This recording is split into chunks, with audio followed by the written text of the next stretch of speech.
আসসালামু আলাইকুম। পৃথিবীর যে যে প্রান্ত থেকে দেখছেন সবাইকে সালাম ও শুভেচ্ছা জানাচ্ছি। আসসালামু আলাইকুম। আজকে আমরা একটি বিশেষ কর্মসূচি ঘোষণা করতে চাই। সেটি হচ্ছে আমাদের বঙ্গবন্ধু কন্যা দেশরত্ন শেখ হাসিনা এবং তার পরিবারের জন্য আমরা বঙ্গবন্ধুর রেখে যাওয়া দুই রত্ন শেখ হাসিনা এবং শেখ রেহানার জন্য আমাদের মাননীয় প্রধানমন্ত্রী, আমাদের নেত্রী শেখ হাসিনার জন্য আমরা একটি কর্মসূচি ঘোষণা করতে চাই। যে সেই কর্মসূচিটি হচ্ছে যে আমরা তার সুস্বাস্থ্য কামনা করে, আমরা তার দীর্ঘায়ু কামনা করে এবং বাংলাদেশের প্রধানমন্ত্রী হিসেবে উনি যেন দায়িত্বভার গ্রহণ করে এই দেশকে যেন সেবা করতে পারেন। আমাদের দেশে যে ক্রান্তিকাল আছে সেই ক্রান্তিকালটি যেন কেটে যায়। আমাদের উপরে যে অন্যায় করা হয়েছে, আমাদের উপরে একটি সন্ত্রাসীদের, বঙ্গবন্ধু কন্যা দেশরত্ন শেখ হাসিনার উপরে বাংলাদেশের ডাকাতরা, সন্ত্রাসরা যে আক্রমণ করেছে, সেই আক্রমণের ঘোর কেটে যেন আমরা আমাদের নেত্রী বঙ্গবন্ধু কন্যা শেখ হাসিনা যেন আবারও রাষ্ট্র পরিচালনা করতে পারেন এবং তার সুস্বাস্থ্য দীর্ঘায়ু কামনা করে আমরা 13ই ডিসেম্বর শুক্রবার আসতেছে 13ই ডিসেম্বর আমরা সারা বাংলাদেশে বঙ্গবন্ধুর সৈনিকেরা, শেখ হাসিনার কর্মীরা, আমরা যারা বঙ্গবন্ধুকে জাতির পিতা মনে করি এবং আমাদের নেত্রী শেখ হাসিনাকে যারা আপা মনে করি, আমরা সারা বাংলাদেশে আমাদের আপার জন্য, আমাদের নেত্রীর জন্য আগামী এই শুক্রবারে 13ই ডিসেম্বর আমরা নেত্রীর জন্য একটি রোজা রাখবো এবং 2 রাকাত নফল নামাজ পড়ে আমাদের নেত্রীর জন্য আমরা দোয়া করব। সারা বাংলাদেশে একযোগে এই কর্মসূচিটি পালন হবে। সারা বাংলাদেশে এই শুক্রবারে 13ই ডিসেম্বর সবাই একযোগে, পৃথিবীর যেইখানে আছেন বঙ্গবন্ধুর সৈনিক এবং শেখ হাসিনার কর্মী, শেখ হাসিনাকে যারা ভাই মনে করেন, বঙ্গবন্ধুকে যারা রাজনৈতিক আদর্শিক পিতা মনে করেন, সকলে দেশরত্ন শেখ হাসিনার জন্য শুক্রবারে রোজা রাখবেন এবং 2 রাকাত নফল নামাজ পড়বেন। আমরা এই কর্মসূচিটি ঘোষণা করেছি 2টি কারণে। একটি হচ্ছে আমরা আল্লাহর কাছে দোয়া করতে চাই, আল্লাহর কাছে প্রার্থনা করতে চাই রোজা রেখে এবং 2 রাকাত নফল নামাজ পড়ে যে হে আল্লাহ, আমাদের নেত্রী, আমাদের প্রাণের নেত্রী বঙ্গবন্ধু রেখে যাওয়া কন্যা মাননীয় প্রধানমন্ত্রী দেশরত্ন শেখ হাসিনাকে আপনি হায়াত দারাজ করুন এবং উনি যেন সুস্থ থেকে এই দেশের নেতৃত্ব দিতে পারেন এবং এই দেশের জনগণের সেবা করতে পারেন। সেই জন্য আল্লাহ তাকে সুস্থ রাখুন এবং তার হায়াত বৃদ্ধি করুন। সেই জন্য আমরা এই রোজাটি রাখবো এবং 2 রাকাত নফল নামাজ পড়বো এই শুক্রবারে। সবার কাছে অনুরোধ থাকবো, বিনীতভাবে অনুরোধ থাকবে, আপনারা যারা এই ভিডিওটি দেখবেন, বক্তব্যটি দেখবেন, ভিডিওটি দেখবেন, এটি আপনারা যদি বঙ্গবন্ধুকে জাতির পিতা মনে করেন এবং শেখ হাসিনাকে যদি আপনি আপনার বোন মনে করেন, নেত্রী না, বঙ্গবন্ধু আমাদের আদর্শিক পিতা আর বঙ্গবন্ধুর কন্যা হচ্ছেন শেখ হাসিনা, এই জন্য তিনি আমাদের বোন, তিনি আমাদের আপা। ওনাকে যদি যারা আপা মনে করেন, দয়া করে এই ভিডিওটি সব জায়গায় প্রত্যেক ঘরে ঘরে পৌঁছে দিবেন এবং কর্মসূচিটি পালন করার জন্য সবাইকে সহযোগিতা করবেন, সবাইকে আহ্বান জানাবেন। আমরা এই কর্মসূচিটি পালন করতে চাই বিকজ আমরা যারা বঙ্গবন্ধুর সৈনিক আছি, আমরা মনে করি যে আমাদের বঙ্গবন্ধু হচ্ছে আমাদের রাজনৈতিক আদর্শিক পিতা এবং বঙ্গবন্ধুর কন্যা হচ্ছে আমাদের বোন। তাহলে আমাদের বোনের জন্য, আদর্শিক পিতার সন্তানের জন্য, আমাদের বোনের জন্য এই বিপদের দিনে আমরা তার জন্য এই কর্মসূচিটি পালন করব, তার জন্য দোয়া করব, রোজা রাখবো এবং 2 রাকাত নফল নামাজ পড়বো এই শুক্রবারে। আমরা আমাদের একজন মুরিদ যেমন তার পীরের কাছে তার সবকিছু সঁপে দেয়, একইভাবে আমরা রাজনৈতিকভাবে আমরা মনে করি বঙ্গবন্ধু আমাদের সর্বশেষ রাজনৈতিক আশ্রয়স্থল, সর্বশেষ ঠিকানা এবং তার কন্যা জীবিত যেহেতু আছেন, তার কন্যাই আমাদের সর্বশেষ রাজনৈতিক ঠিকানা। আমরা সাম্প্রতিককালে দেখেছি যে কিছু মানুষ বঙ্গবন্ধু কন্যাকে নিয়ে, কিছু সুশীল মানুষ বঙ্গবন্ধু কন্যাকে নিয়ে কিছু আজেবাজে বেশি অতি সুশীল কথাবার্তা বলার চেষ্টা করছেন। তাদেরকে হুঁশিয়ারি করে উচ্চারণ করে দিতে চাই যে বঙ্গবন্ধু কন্যাই আমাদের শেষ ঠিকানা, বঙ্গবন্ধু কন্যাই আমাদের রাজনৈতিক শেষ ঠিকানা। এই বঙ্গবন্ধু এবং বঙ্গবন্ধু পরিবার ব্যতীত আমাদের কোনো রাজনৈতিক ঠিকানা, আদর্শিক কোনো জায়গা নেই। তাই বঙ্গবন্ধু এবং তার পরিবারকে নিয়ে কেউ কোনো আজেবাজে কথা বলার চেষ্টা করবেন না। আর আমি একটি কথা আমি আগেও বলেছি, একটি গল্প আমি আগেও বলেছি, একটি উদাহরণ আমি আগে দিয়েছি, সেই উদাহরণটি আবারও দিচ্ছি, একটু দয়া করে প্লিজ শুনবেন।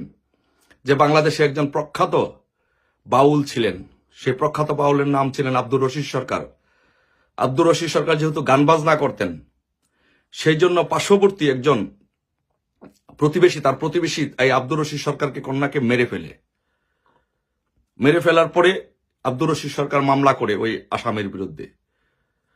মামলা করার ফলে ওই লোক পুলিশের ভয়ে বাড়ি ছাড়া হয়ে যায়, আসামি ফেরারে আসামি হয়ে ঘুরতে থাকে।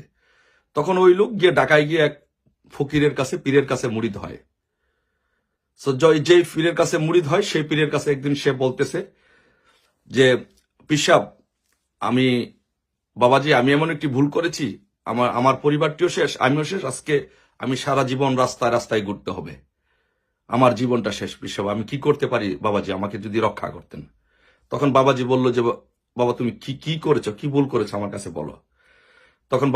তখন সেই মুরিদ বলল যে, বাবাজি, আমার পার্শ্ববর্তী একজন বাউল ছিলেন, তার নাম বাউল আব্দুর রশিদ সরকার। সেই রশিদ সরকারের একটি মেয়ে ছিল, তার সাথে আমার দ্বন্দ্বের কারণে আমি তার মেয়েটিকে মেরে ফেলি। এখন রশিদ সরকার মামলা করেছে, সেই মামলার আসামি, যদি মামলার রায় হয় তাহলে তো আমার ফাঁসি হবে অথবা যাবজ্জীবন হবে, আমিও শেষ, আমার পরিবারটিও শেষ। এই মুহূর্তে বাবাজি আমি কি করতে পারি? আপনি বাবাজি আমাকে যদি রক্ষা করেন, তাহলে আমার বাবা মা, আমার পরিবার এবং আমি রক্ষা পাবো। ধরে পীরের পায়ে ধরে হাউমাউ করে কান্নাকাটি করতেছেন। তখন বাবাজি বলল যে, তুমি একটু অপেক্ষা করো। তখন সে রশিদ সরকারকে ডাকালো। রশিদ সরকারকে ডেকে আনলো, এনে বলল যে, রশিদ সরকার, তোমার কি একটা মেয়ে ছিল? যে হ্যাঁ। তোমার মেয়েকে কি সে মেরেছে? যে হ্যাঁ মেরেছে।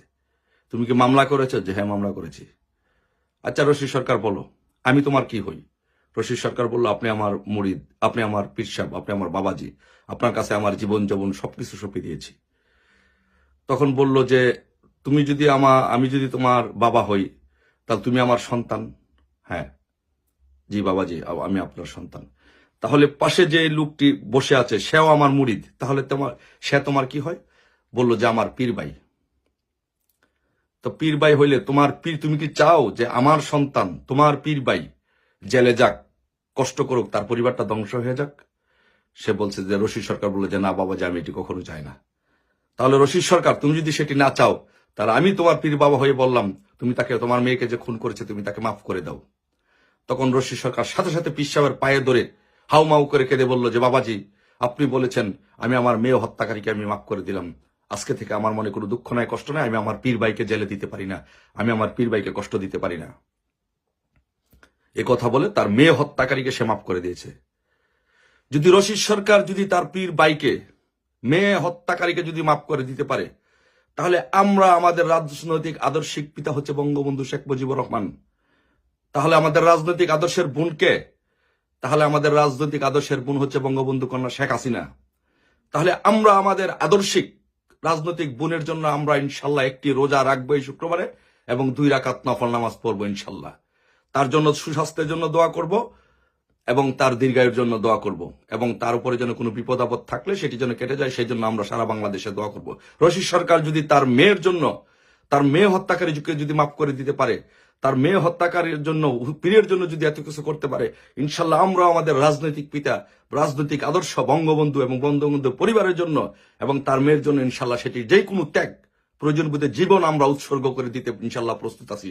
শুধু রোজা নয়, শুধু নামাজ নয়, ইনশাল্লাহ আমরা যারা বঙ্গবন্ধুর আদর্শিক সন্তানরা আছি, বঙ্গবন্ধুর আদর্শিক সন্তানরা, তার পরিবারের জন্য, তার মেয়ের জন্য আমরা ইনশাল্লাহ জীবন উৎসর্গ করে দিব আমাদের ইনশাল্লাহ।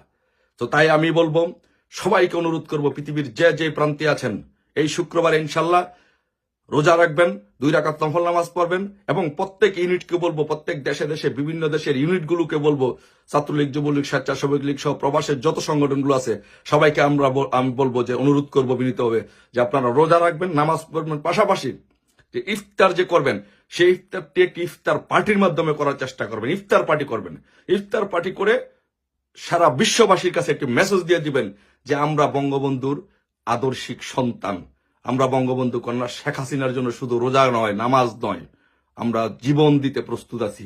লক্ষ লক্ষ কোটি কোটি কর্মীরা এই বঙ্গবন্ধু কন্যা শেখ হাসিনার জন্য জীবন উৎসর্গ করে দিতে রাজি আছি ইনশাল্লাহ। সবাই এই কর্মসূচিটি পালন করবেন 13ই ডিসেম্বর শুক্রবার। সবাই এই একটি রোজা এবং 2 রাকাত নফল নামাজ পড়বেন। এবং প্লিজ আপনাদের সবার কাছে অনুরোধ থাকবো, এই ভিডিওটি, এই বক্তব্যটি, এই মেসেজটি প্রত্যেকটি জায়গায় ঘরে ঘরে পৌঁছে দিন, যেন সবাই এই কর্মসূচিটি পালন করে। ইনশাল্লাহ শুক্রবারে আবারও দেখা হবে। সবাই ভালো থাকবেন। আমরা সবাই একসাথে রোজা করব, নামাজ পড়ব এবং আমরা এটি ইফতার পার্টি করে আমরা সেটি সাংগঠনিকভাবে আমরা সেটা পালন করার চেষ্টা করব। সবাই ভালো থাকবেন। জয় বাংলা, জয় বঙ্গবন্ধু।